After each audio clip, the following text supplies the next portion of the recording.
Good afternoon and welcome everyone to today's SpaceX Commercial Resupply Services 5 pre-launch news conference live from Kennedy Space Center in Florida. We're getting ready for the launch of Dragon and Falcon tomorrow morning at 6:20 a.m. Eastern Time, and here with us to talk about preparations and getting ready for the flight are, to my left, International Space Station Program Manager Mike Suffredini. To his left, Hans Koenigsmann, Vice President of Mission Assurance for SpaceX, and Major Perry Sweat from the United States Air Force 45th Weather Squadron. And we'll begin with some opening remarks, and then we'll be happy to take questions. Mr. Suffredini? Good afternoon. It's great to be here on the first launch of the year to the International Space Station. SpaceX 5, of course, is carrying much-needed cargo to the orbiting outpost. The SpaceX folks have worked really closely with us this time. Of all the cargo on board, we have about 1.8 metric tons of pressurized cargo. I think that's the most we've crammed into a Dragon to date. And that's been with the help of the SpaceX folks have used quite a bit of ingenuity to help us put items in all the little cracks and crevices as we kind of lean on the Dragon vehicle to supply ISS here for the next little while until the orbital folks are flying again. This year, of course, is no different than any other year that I've been in this program. There's always major changes happening on board, and of course now we have a full breadth of research going on as well. I know Julie and folks chatted with you about the research specifically, so I won't dwell on that. But the program is got a couple of major changes happening this year. The first one is we're configuring the vehicle to have docking again for the first time on ISS since Shuttle retired. We call it the International Docking Adapter. We intend to have two on board the station, one in the forward port where shuttles used to dock, and then another one on the zenith port of Node 2. That work includes the two docking ports, rearranging the vehicle to move the pressurized multi-purpose module that is sitting on Node 1 nadir. We're going to move that to Node 3 forward. We're going to move PMA 3 off the end of Node 3 and put it on Node 2 zenith, so the other docking adapter can be put there.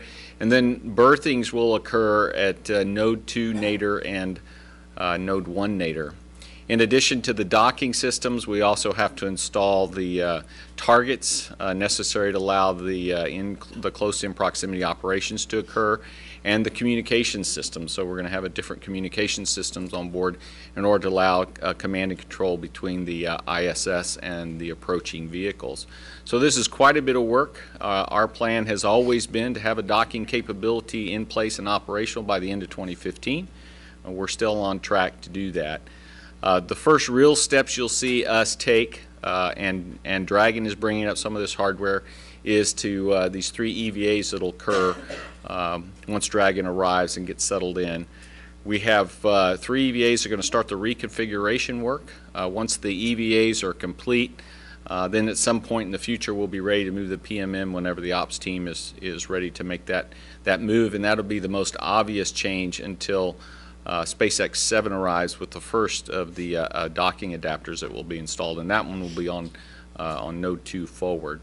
So all that work is on track, and we'll have it all complete, as I said, by the end of this calendar year. That's the plan right now. In addition to that, of course, we have the very exciting one-year mission coming up, and it's that crew launches to the International Space Station. Scott and Mikhail will launch this March, at the end of this March, and begin their one-year increment on board ISS. And of course that is a big step towards human exploration beyond low Earth orbit. We always talk about ISS being the first step. This is a pretty big part of that first step, is to do this one-year mission and study the effects it has. This is the first of several we hope to do over the next several years, and so we're looking forward to that as well. And so with that, I'll pass on to Hans, who will talk to you about SpaceX readiness. Yeah, thank you very much. And Happy New Year, and really happy to be here for the first mission in 2015. Falcon 9, Flight 14, and for Dragon, it's actually the 7th flight, CRS-5. It's going to be I want to point out, I do expect attention on the first stage maneuvers and landing, but I do want to point out that the main mission is absolutely to get the cargo to the station and to make sure that the station supply is steady and stable and reliable. And that SpaceX basically does everything they can to keep this up and make sure that you get all the cargo you need, whether it's experiments or supplies. As always, there's a mix of that on Dragon. There's also going to be external payloads. I think there's one external payload this time flying in the trunk. The trunk is the part below Dragon, and it's going to be extracted as part of the mission. I can talk about a little bit about the main mission here. It's essentially very similar to the last CRS-4 mission that we had in, I think it was September. Basically, first stage burn for you, what you see here when you sit on the launch site, it's going to be very similar. It's going to be a close to 3-minute burn. Then stage separation. You will see the second stage ignite if the weather is favorable.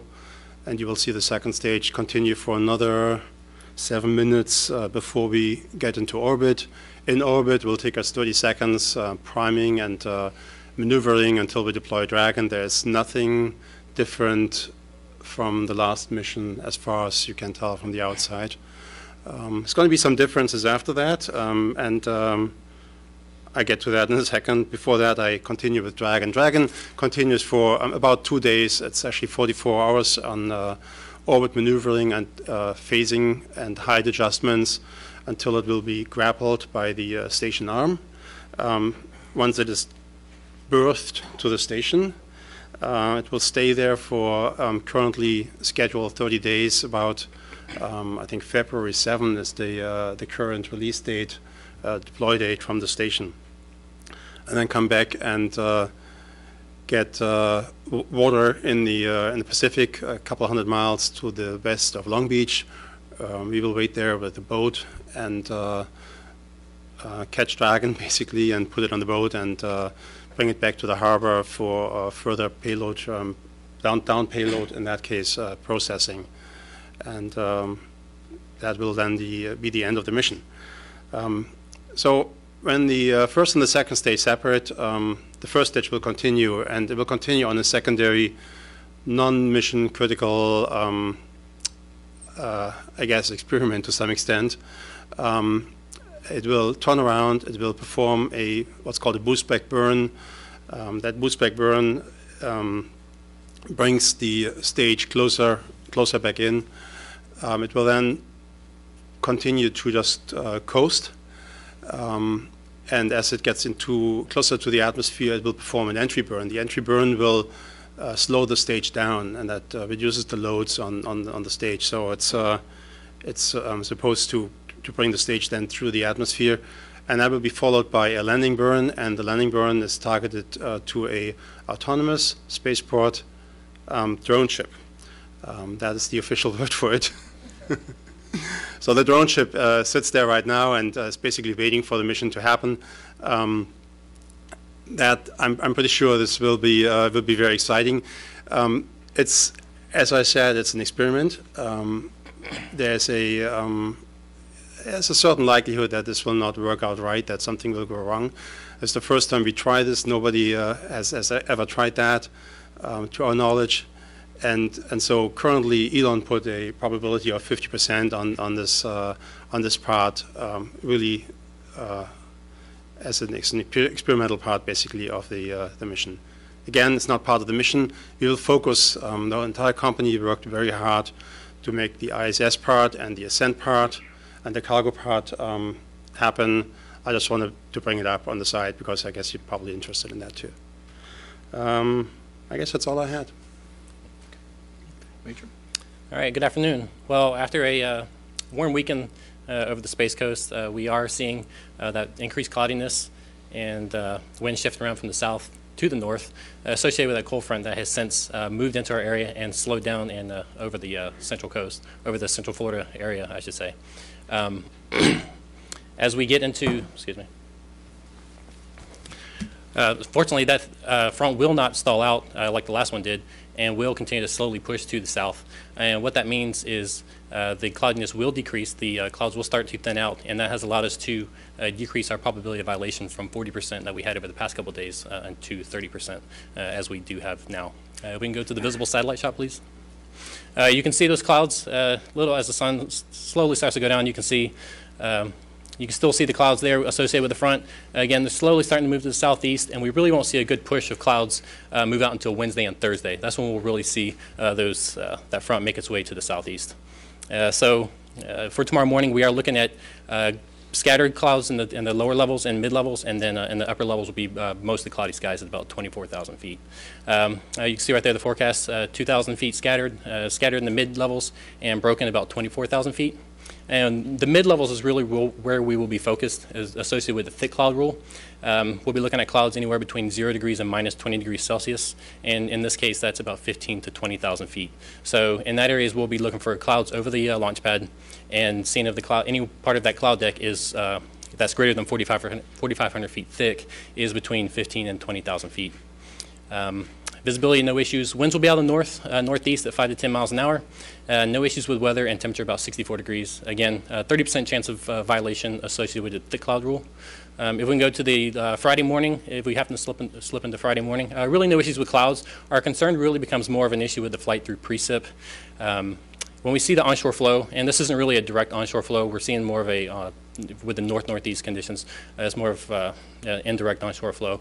We do increase our chances of rain showers in the morning, particularly in the morning, especially when we have 2 or 3 days of onshore flow. So that's what we're going to be really focused on, is the occasional shower coming across the launch pad, and the concern with the flight through precipitation. So again, winds will be out of the north-northeast, 5 to 10 miles an hour. And temperatures will be a little cooler as that front does finally make its way down to the south. Temperatures will be about 10 degrees cooler than we will see tomorrow morning, down to about the mid-50s, and only a 20% chance of violation. Anytime we have an instantaneous window, it does make it a little more dicey because we can't provide a clear time and things like that. So, but otherwise, like I said, chances are low for violation, looking at 30% for tomorrow morning and 20% for Friday morning. So looking forward to a great launch. Thank you. Okay, thank you. All right, we'll take questions now. We have news media and social media members from the NASA Social here, as well as a couple of reporters on our phone bridge. And we also have opened up for online questions. If you're online, you're watching, Jason Townsend from NASA headquarters social media is here, and you can send questions to the hashtag AskNASA, and we will get to those. But we'll start off here. For folks, please wait for the microphone, state your name and affiliation, and to whom you're addressing your question. And let's start off with Marcia Dunn. Hello, Marcia Dunn, Associated Press for Mr. Koenigsmann. I'd like to hear a little bit more about the experiment at the end of the flight. How close will the closest SpaceX employees be to the drone when all this is happening? How will you record it? Also, by what time do you expect touchdown to occur? And is this all pre-programmed, or will there be flight controllers being able to divert it if there is a problem of some sort? So the first stage is subject to range control in terms of flight safety. So that much is clear. It has its own safety package basically on board. But there's no, the autonomous part on the spaceship indicates there's just nobody nearby on the boat, or within a certain safe distance. I want to say 10 miles, roughly, something like that, but I'm not sure about the number. It's a safe distance that basically I believe the range safety office tells us there's some analysis attached to it that this is a safe distance. So no employee or anybody else is nearby the landing site or the spaceport drone ship. That's what keeps that safe. And I think you asked how we record this. We have cameras on the vehicle. We have telemetry on the vehicle, of course. There's going to be a telemetry boat nearby recording telemetry. We will not, I believe we may have real-time, but we will likely not have real-time information. And I want to point this out from the Cape. the landing site is basically over the horizon, and we have no direct connection. We lose the direct connection with the vehicle at one point in time, but we do record the data locally, near the drone ship, so that we can recreate whatever happened then. Yeah.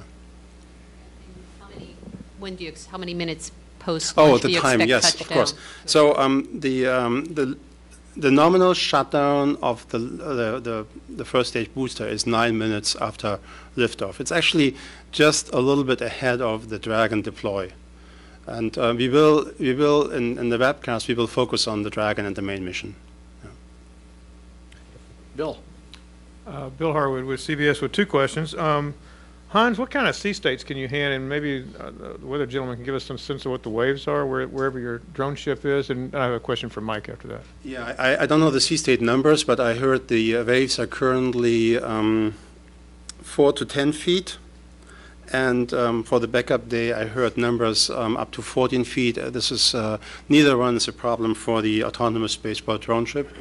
It's pretty heavy. It's a fairly heavy piece of metal. So and it has position correction so it doesn't drift away. It's actually very tight position control. Thanks. And for Mike, given the incident with the orbital spacecraft, and you don't have them available for the rest of the year, or at least until the Atlas Centaur flies at some point, can you give us some sense of how your planning and strategy is for these resupply flights in the instance that you had a problem with SpaceX? I mean, I don't know if that makes any sense to you, but obviously you're single string now with supply ships. I'm just wondering how that plays into your planning strategy for these downstream flights, and how important it is for SpaceX to keep a steady cadence here. So that's answered in a couple ways. Long term, eventually we need to get the upmass back that we lost on the orbital flight, but that doesn't have to occur this year. We have made one change in our plan. We were trying to hold about a 6-month protection on orbit, so I had 6 months from one supply flight to another. We're probably going to dwindle that. It's probably going to dwindle down to close to about 4 months in order to fly the research hardware we want to do and all the other things that we want to set up. And so we're floating somewhere around that, depending on the consumable, between 4 and 6 months. So if something happened to SpaceX, we'd have to, figure out where we were and how quickly they could return to flight, and then we would react accordingly. But without your supply ships, you can't go on indefinitely on orbit. Could you keep 6 people on board if you lost if SpaceX went down for any period of time? Depends on the period of time. So we will attempt to keep the crew. The crew has enough supplies, including research, to continue to work for somewhere between 4 and 6 months, depending on what we did. So the decision we'd have to make is how quickly can SpaceX get back up, and then what can we do with our Russian colleagues with coordinating support they might supply, which we'll talk to them about. And then we'd have to look together about, okay, what's the right steps to take? Do we go ahead and let everybody go home until we're ready to resupply again, or do we step down to 3 crew? And I suspect that's what we would do if we had to, is we'd step down to 3 crew first. But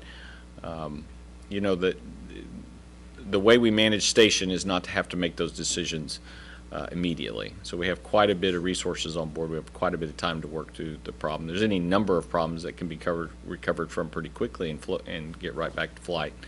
And then we'd spend a lot of time with SpaceX about priorities and things like that. So you could work a number of scenarios, and we have, and as we've thought about what to do next, and some of them you can stay on orbit for a while, and others you may not be able to. But in all cases, we have plenty of time to decide what to do next, figure out what we're really dealing with, and then figure out how we want to react to it. Irene. Irene Klotz with Reuters. I have 2 questions for Hans. The first is, can you just tell us what happened with the hot fire test last month that didn't work?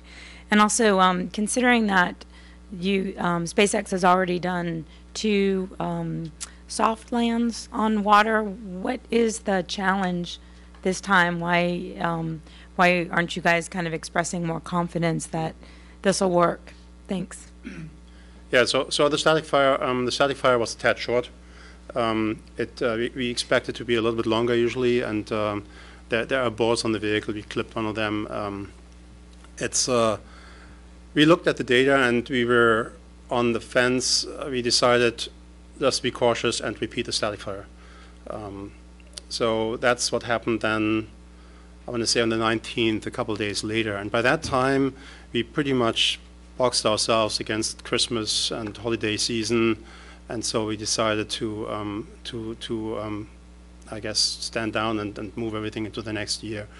I personally, I mean, I came here a couple of days ago. The team is rested, super, sharp and fresh to go. And I really think this was a good move to repeat the static fire and give everybody a break before we continue with a rather busy launch schedule for this year. So I feel this was the right decision. The second question was what's the difference? Yeah.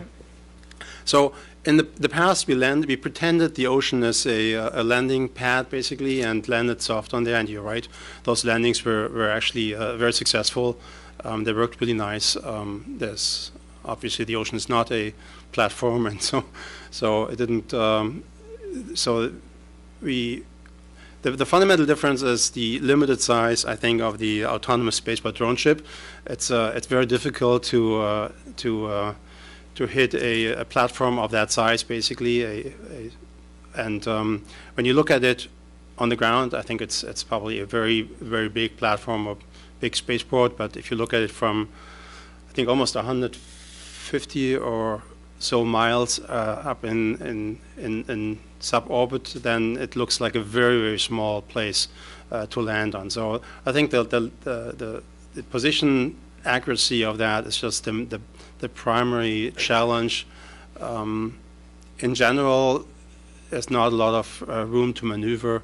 Everything has to be really working fine, and that's why we're really cautious. I want to also point out, I mean, the focus clearly is on the main mission here, CRS-5, cargo to the station, and so that's why we're very cautious in terms of stage 1 landing success. Jim Siegel, I'm with the Celebration News. I have two questions. One first for Mike. Mike, in your opening comment, you made a comment about the fact that SpaceX will be delivering much needed cargo. And I was curious about what in particular is needed at this point up at the space station. Is it food? Is it water? Is it other kinds of things, the equipment? What would be most needed at this point? Well, remember, resupply assumed that we had another vehicle with about 2.5 metric tons. And so, as I said earlier, we were building up to about a 6-month supply. And so now we've consumed some more food before we started adding. So we're starting to erode into the 4-month that we don't want to erode into. So that was part of it, is to keep the consumables at a healthy level to give us wiggle room if should we need it. The other is some spare parts. So we lost a few spare parts, some of which we can't replace quickly, and so we're finishing them up and fly them on future flights, and some of which we were able to get ready and get on this flight. In particular, we wanted to make sure we had all the hardware we needed on board for these EVAs coming up as we start the first steps in reconfiguring the vehicle for docking. And Hans, regarding the experiment that you were telling us about, I presume that the idea here is to try to figure out how to be able to reuse the rockets in the stage 1 and so on. And this is an experiment, I understand that, so we don't think that this is going to be a very important aspect of this mission. But on the other hand, how important is this idea of recycling the rockets to SpaceX's long-term strategy and trying to keep costs down? Yeah, I think you said the key word. The key word is long-term. Obviously, if you were to fly and throw the airplane away after every trip you take, it's going to be expensive.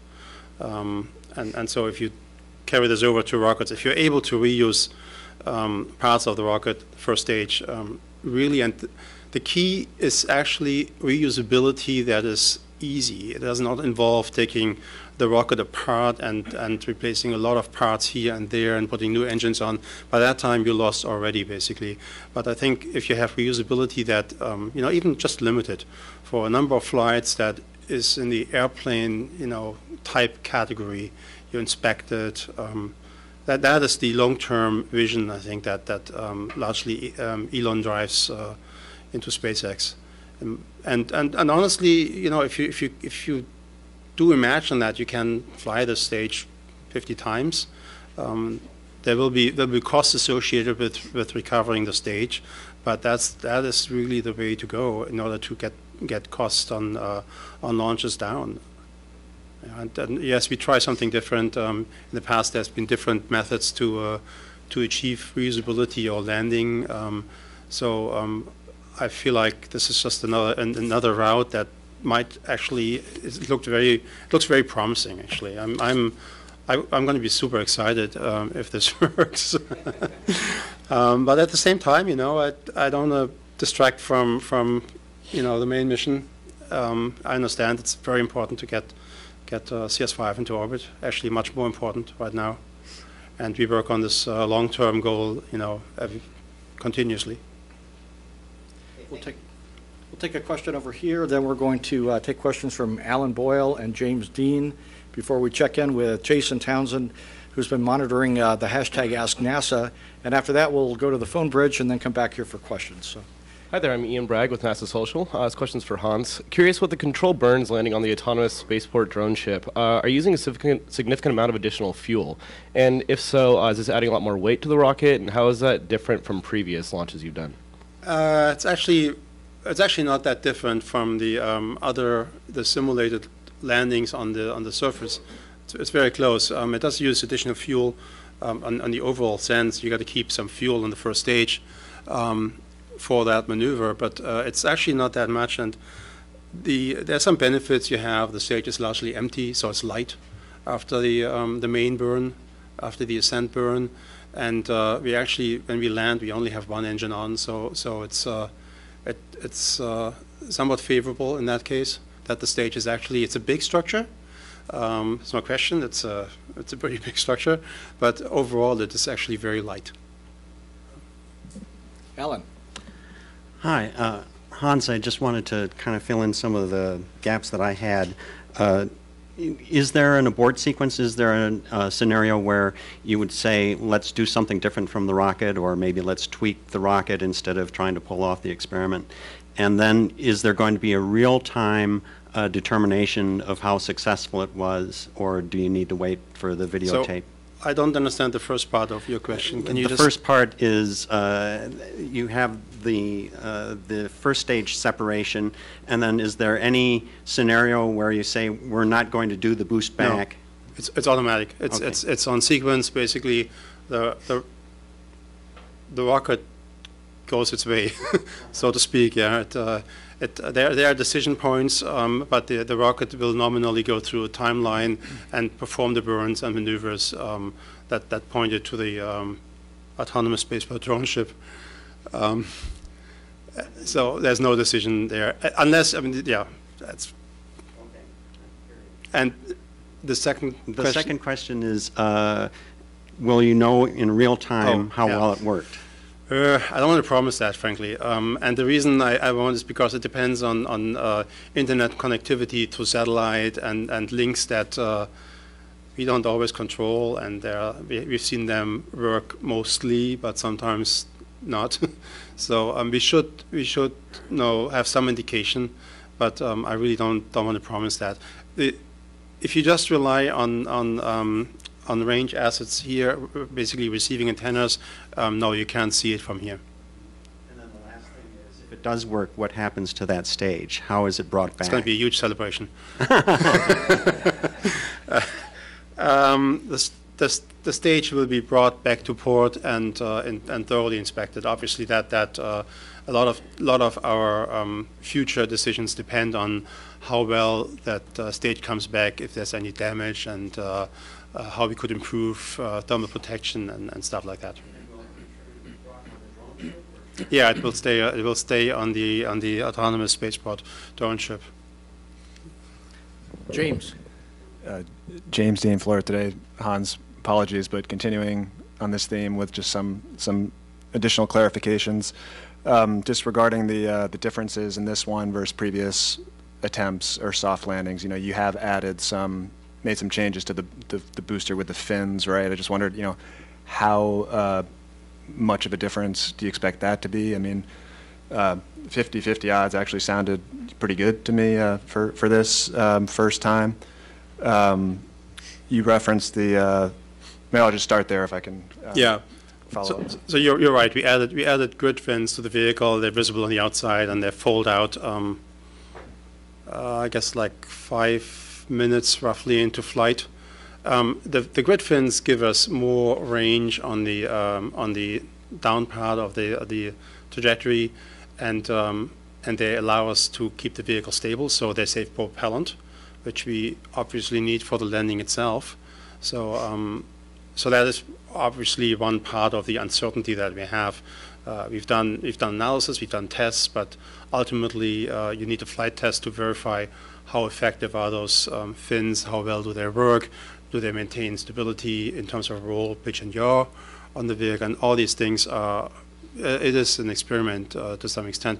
50%, I don't know. It's certainly for the type of experiment, I would agree with you. It's actually not too bad. But then obviously the main mission is so much more in reliability. It pales against that. So you referenced the stability of the autonomous drone ship and the lightness of the booster. Actually, I meant stability on the first stage itself. I'm sorry. I'm sort of switching. Mostly in terms of roll, pitch, and yaw on the stage one itself. And this is only for the way back, basically. It's not for the way up. For the ascent part, nothing changed. This will look like the last launch. The ship itself, just in reference to waves and so forth, you mentioned is pretty stable. And yeah. The stage is pretty light. If you stick the landing, yes. I mean, will the booster literally just stand there, or could it be? Mm-hmm. Exactly. Blown over by a gust of wind, or also I was curious if you had a hard landing rather than a soft landing, would that be bad for the booster or for the ship or for both? yeah. It's which would it be worse for, the hard landing booster or and the a partial ship? landing would be both bad. Yeah, the landing has to be perfect in order to actually just stand there and be safe on the ship. The ship is pretty big, so I don't expect waves, unless they're really large, to have any impact on the vehicle. Our analysis indicates the first stage will stand securely. It will then go, actually when it lands, it goes through a safing sequence. The boat nearby that will get closer then has control of the stage, so they can vent the stage, they can verify the stage is safe to go. Everything has been saved. And so we have an operational concept of operations, basically how to secure the stage then on the boat and tie it down and make sure that on the trip back to port nothing happens. Okay. And I'm sorry, lastly, I know a lot depends on exactly what happens, but based on whatever plan you have nominally or sort of optimistically, how many times do you expect to, if you're able to pull off the landing, Mm-hmm. Whenever that is, how often do you expect to try to do that before you might be ready to move to a landing on land? This actually depends partially on the manifest. There might be situations where the drone ship landing is more favorable in terms of propellant, and there might be other situations where it might be favorable or possible to get back to land. So it really depends on the mission itself.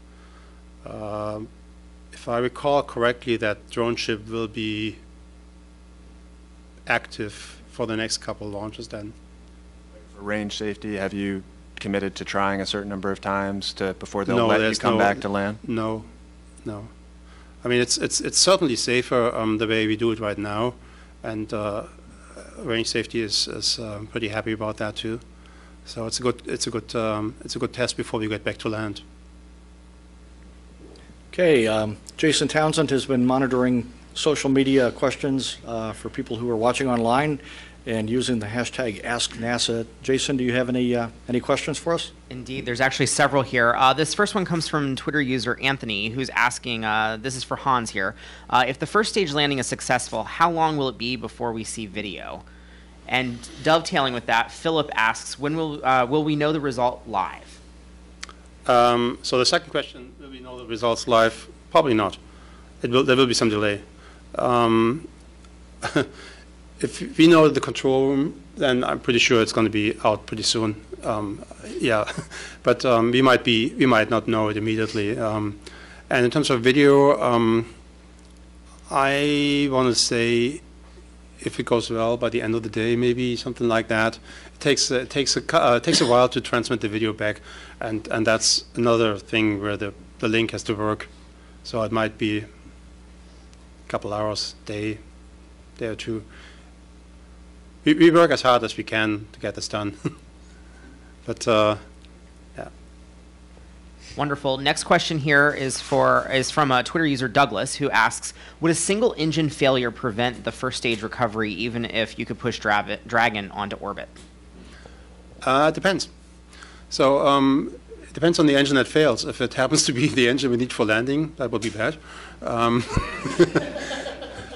do want to point out that actually has it would probably have no bearing at all for Dragon if he lose the landing engine. We need for the stage landing sequence, we need three specific engines. Currently, if one of those engines would fail, if the center engine would fail, that would certainly be a problem. But I'm not sure about the other two. We might be able to pull this off anyways. The 50-50 would go down.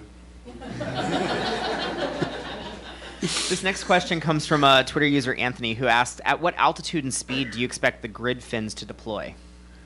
They deploy, oh gee, I know the time. I looked up the time, but I really didn't check the altitude. It's way out in the outside the atmosphere. So it's before we enter. Wonderful. Next question comes from John on Twitter, who asks, did the drone ship move to the landing zone on its own? Was there a crew on board the drone ship while it was moving to the landing zone? I don't think so. Well, actually, I don't know. That would be correct. I mean, I don't know the details how we got the drone ship there. I know there's another boat with crew, and the drone ship, I'm not sure if there's any quarters on it or not. I don't think so. Wonderful. And this last question here is from Brent, who asks, how do the people at NASA feel about SpaceX trying to land the first stage? Well, that can't go to me. Or? Well, it's from... Yeah, why don't you To me? for me? Good. Okay, the people at NASA are really interested in that. I don't know. I mean, I guess NASA wants to make sure that it doesn't get attention away from the main mission. I wanted to say that. That's just, and honestly, I see that I have the same interest. I want to make sure that the CRS-5 mission works perfectly and there's no impact to the mission at all. That's the main thing. So Hans said it very well. We're extremely interested in the success of this flight in terms of getting cargo to ISS, but as an agency, we're also extremely proud of our affiliation with SpaceX and very excited about the steps they take to further space flight in general and to reduce the cost of space flight. So this is an exciting time from our perspective as well. Okay, we're going to go to the phone bridge now where we have two callers on hold.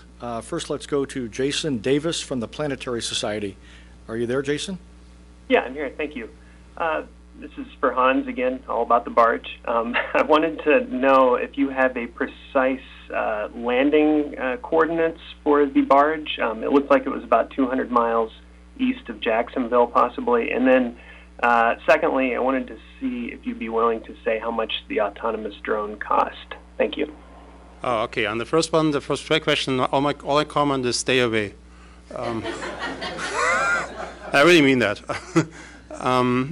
And on the second one, I don't know the cost, frankly. It's actually, I want to point out, it's not a barge. A barge has no propulsion. This vehicle has thrusters, and so it's a drone ship. Okay, still on the phone bridge, Michael Balfour from Popular Mechanics.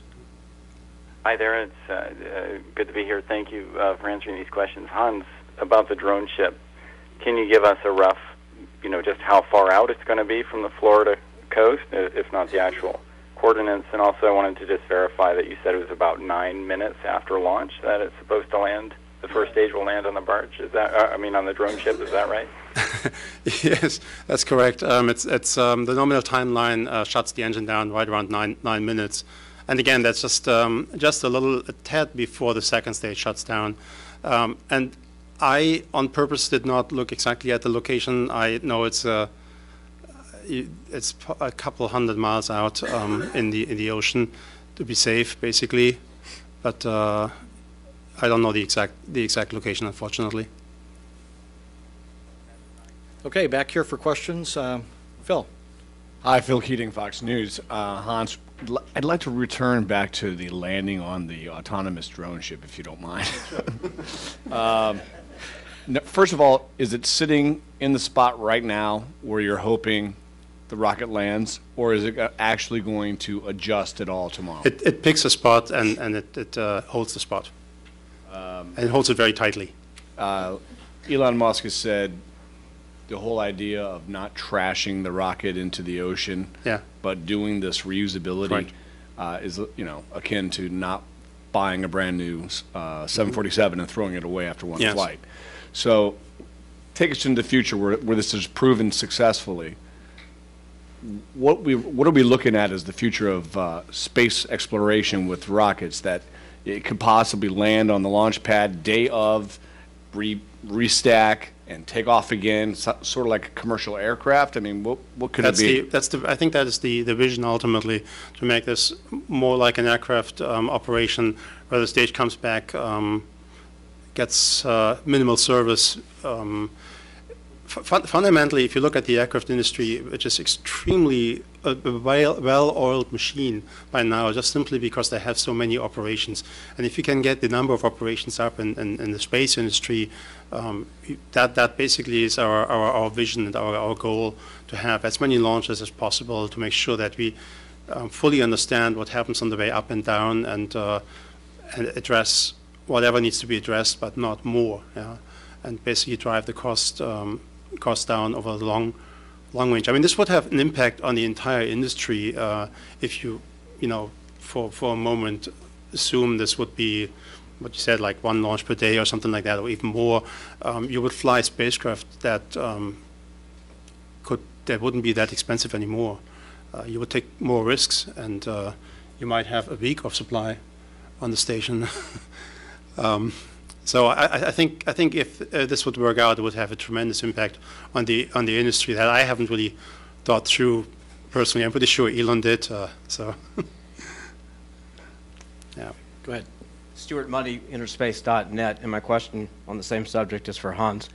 Two questions, actually. One, on the return effort, will the center engine be burning continuously, or are there three separate ignition events? It's three separate ignition events. Okay. So if you count the ascent too, it's actually then four, right? So. All right. And in the event you are successful, will you be coming back to Jacksonville or right down Main Street here into the turning basin? I think it's Jacksonville. Okay. Thank you. Okay. Hold off for a second. I'll let Jimmy get around here for Irene in the front row. Thanks. Irene Klotz with Reuters. For Mike, is there anything specifically that had to be added on to Dragon after the problem with the Antares? You mentioned some spacewalk equipment, I think. And for Hans, on another off-topic, since you're being very open today, can you give us an update on Falcon Heavy flight this year, and just the overall SpaceX manifest for the year? Thanks. So to answer your question, we made some changes. For the life of me, that was before Christmas. It's been a long holiday, but I can get that for you. But we did have to rearrange the manifests. Our SpaceX friends were very accommodating. There were some items we put off. There were some we took off a what we call a NORS tank, nitrogen oxygen resupply tank.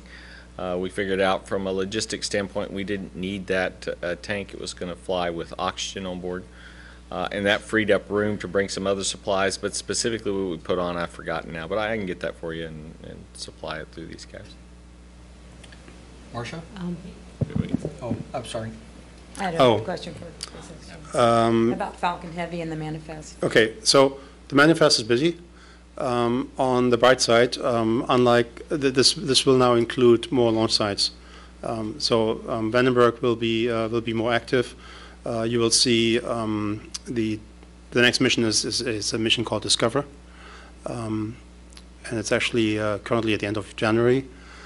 There will be Dragon missions, Crew Dragon missions, rather, like the paddleboard, for example. Falcon Heavy, I don't know where we are currently and how everything is coming together, but I know that a significant part of the company is working on Falcon Heavy and trying to get it out for the first flight. But I really don't have an update on the actual launch date. So, Marcia? Marcia Dunn, Associated Press, with two questions. Quick one for Hans. What will be the peak altitude of the first stage? I think you mentioned 150 miles, but I wasn't sure if that's as high as it will go. And then I had a question for Mike. I don't. That's actually usually the altitude, roughly, and I don't think the burns reduce the altitude that much. So it's probably a little bit lower than what I quoted here. I had to look up the number. I can get back to you on that. Helpful, thank you. And for Mike, you mentioned that you plan to fly ultimately more one-year missions, and would you envision those being back to back to back? How many more over how many do you envision, and do you have a stampede of astronauts who are willing to go up there for a solid year?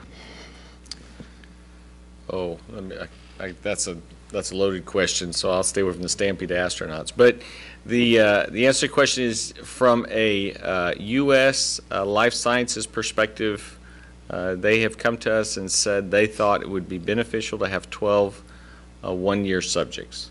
We have been talking to our partners about when the next one could occur, but we haven't agreed on that yet. So by definition, because of where we are in the cycle of selecting crews, certainly the next flight after Scott and Mikhail return home won't be one of those. It may very well wait all the way until we get to the commercial crew vehicle where we have more seats that we could dedicate to it. But we're trying to decide that very question now. But as a community, even outside the U.S., the life sciences folks across the partnership agree that more subjects would be good. They're trying to get enough subjects to know whether or not we've reached equilibrium at 6 months, or whether there's enough changes that tells you need to do more to know if you can go further than 1 year on orbit. So the whole point of the subjects, even though statistically speaking 12 isn't a huge number, it's enough to see if the curve is going to change. And if you can figure out if the curve's going to change or whether or not you've kind of stabilized, then you'll feel good about decisions you make in the future for how many months you can fly based on the evidence from station. Bill. Just a very quick question for Hans. How long does safing last before the crew can get on board the drone ship? And I was wondering, I assume the LOX boils off and vents. I wasn't sure about the RP-1. Is that whatever residual amounts there, does it just stay in the tank? It stays in the tank, yeah. It's like any other airplane, basically. In that it's at the order of maybe 1 or 2 hours. Yeah. Let's take a question over here. My name's Brittany Kraft. I'm with the NASA Social attendees. I was curious if SpaceX will be considered at Wallops Island after everything gets back up and running. You mean as a launch site? Yes. So we did originally trade launch sites, and we made the decision at the time that we go to the Cape and to Vandenberg and have a private launch site in in Texas. So no, we're not looking at Wallops at this point in time. Let's go to the phone bridge for a follow-up question from Michael Balfour from Popular Mechanics. Michael? I think I'm good. My questions are being answered. Thank you. Okay, you bet. How about checking back in with Jason Townsend on where we are with questions coming in on the hashtag AskNASA? Sure. This question comes from Twitter user Bo, who asks, I would like to know if there are plans to expand the ISS and or remove or replace sections. Let's see, our Russian colleagues are considering an addition of 2 or 3 modules. That has not been finalized, but they have been talking about adding a power module and a laboratory module. The MLM, in fact, was supposed to fly this year, 2015, but it's now pushed into late 2017 or maybe later. There are other opportunities perhaps for modules to come to ISS. The Bigelow team is building a small demonstration module, inflatable module that will fly to ISS. It's not meant to stay permanently on board, but it is supposed to arrive as well on SpaceX 8 actually and spend some time on the aft port of Node 3. And there could be other exploration type modules that might need to come to ISS for a short period of time for demonstration and checkout. So the size of station is set for the job that it has to do, but it's possible that modules could come based on supporting other research and technology efforts. And of course, as I mentioned, our Russian colleagues are looking at some potential additions as well. Okay, wonderful. This other question here comes from Twitter user Ricky, who asks, so what exactly are you taking up there? Food, fuel? Fuel, no. Food, clothing, supplies, research, and an exterior experiment for measuring aerosols in the atmosphere, which is actually helps on the study of global warming.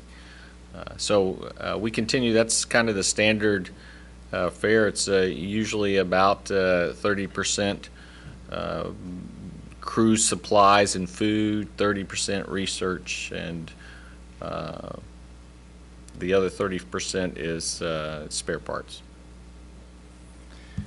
James? Thanks again. James Dean, Florida Today. Mike, I was wondering if you could touch on a plan to fly Cygnus on Atlas V, and just that being like a different configuration that hasn't been demonstrated like these other vehicles were. Were there any issues with that, or is it just like that, sort of proven rocket flying any other payload? And also for either you or Hans, just wondering, if SpaceX found itself in the exact same position, would you also look to Atlas V to fly a Dragon? So you'd have to get the details from Orbital, but they have some experience with the Atlas design and flying their bus, which is the Cygnus is based on a bus that they use throughout their satellite fleet. And so that gives them great confidence that they can fly this spacecraft on board the Atlas. Of course, you have to adapt to it, and you have to do quite a bit of loads analysis to convince yourself you're okay. So we will look at all that to make sure that the environment won't damage our hardware. All the normal things we do to clear a Cygnus to approach ISS, it's the same spacecraft, so that normal work will be done, and that's not different than what we've done before. The only other thing we'd have to look at is the vehicle and how the interfaces to the vehicle.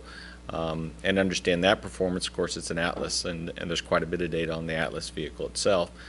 So in that respect, it won't be a huge amount of work. Probably the biggest thing that has to happen is they have to do all the environmental analysis to confirm that Cygnus will be okay and to help us know that the cargo inside will be fine. That's probably the biggest delta for us. Okay, we're going to try to see if we can squeeze 3 more questions in. Let's go to the back of the room here. Hi, I'm Justin Beaupre with NASA Social. Actually, I have a question regarding the weather for the autonomous spaceport drone ship. I don't know if you're working directly with them, but what kind of weather might we be seeing, as well as maybe what type of weather should we be worried about? Maybe that's more towards you, Hans, for the restrictions that they might have when coming in, because we're not entirely sure what to expect. I'll give a quick rundown on the wave height forecast. Looking at wave heights for tomorrow morning to be about 5 to 7 feet, and then behind that front. And then they'll pick up, if we happen to slip into Friday, then waves will pick up on Thursday, will be a max of about 12 to 16 feet, and then they'll back down for Friday morning to about 6 to 8 feet. So I'll let Hans explain what his thresholds are for that. So as I said, the drone ship is pretty big and those wave heights don't have any significant impact on the landing. And in terms of clouds, I don't think we have the same limitations that we have on the ascent.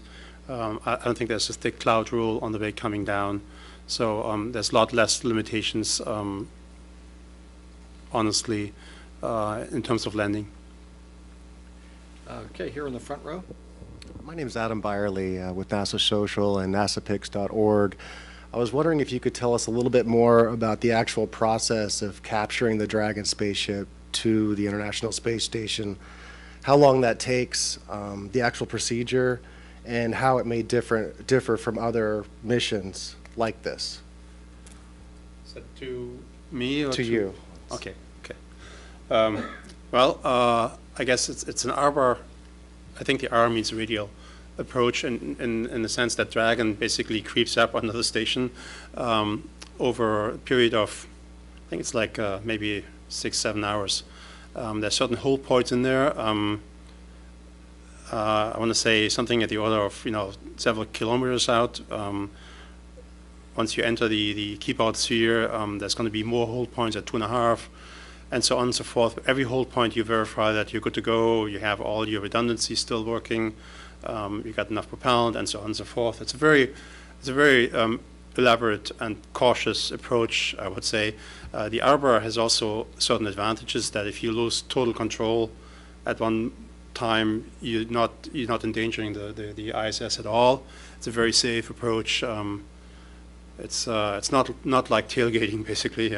You would drop off if you lose control. So as you work your way up on the Arbor, which takes a couple hours, you then stop at 10 meters, basically.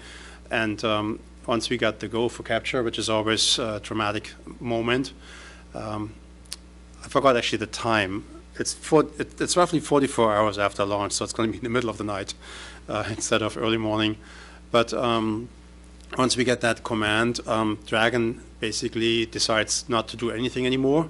It isolates itself, it shuts down propellant so that there's no thruster firing when the station arm grapples it.